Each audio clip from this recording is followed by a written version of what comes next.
बातमी दिल्लीतून आहे। अजित पवार दिल्लीमध्ये सुनील तटकरे यांच्या निवासस्थानी आदिवासी आमदारांसोबत चर्चा करून आता बाहेर पडलेले आहेत। प्रफुल्ल पटेल यांच्या निवासस्थानी अजित पवार आता दाखल झालेत। आढावा घेतलेला आहे निलेश बुधावले यांनी।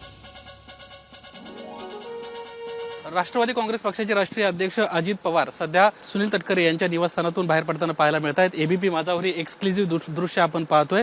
काही वेळापूर्वी सुनील तटकरे यांच्याशी चर्चा केल्यानंतर आता अजित पवार या ठिकाणाहून निघताना पाहायला मिळत आहेत। आपण त्यांच्याशी बातचीत करणार आहोत, त्यांच्याकडून जाणून घेणार आहोत आज दिवसभरातलं नेमकं शेड्यूल कसं असणार आहे किंवा दिवसभरामध्ये कोणाकोणाच्या भेटीगाठी होणार आहेत हे देखील आपण अजित पवारांकडून जाणून घेण्याचा प्रयत्न करणार आहोत। खरं तर मंत्रिमंडळ विस्तार अगदी काही दिवसांवर येऊन ठेपलेला आहे। मुख्यमंत्री महाराष्ट्राचे कोण होणार याची देखील विशेषतः मोठ्या प्रमाणात चर्चा आहे। अजूनही याबाबतला निर्णय झाला नसला तरी आज महायुतीची जी बैठक होते त्या बैठकीमध्ये प्रामुख्याने या संदर्भातला निर्णय होईल अशा पद्धतीची माहिती मिळते।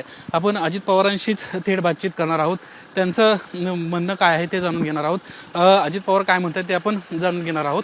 दादा, दिल्लीमध्ये दाखल झाले आहात। दादा, दिल्लीत दाखल झाला आहात, काय प्रतिक्रिया आहे? आज आपण पाहतोय प्रदेशाध्यक्ष सुनील तटकरे आणि अजित पवार सध्या त्यांच्या निवासस्थानाहून बाहेर पडलेले आहेत तटकरेंच्या, आणि आता ते कदाचित प्रफुल्ल पटेल यांच्या निवासस्थानी जाताना आपल्याला पाहायला मिळणार आहेत। निलेश बुधावले, एबीपी माझा, नवी दिल्ली।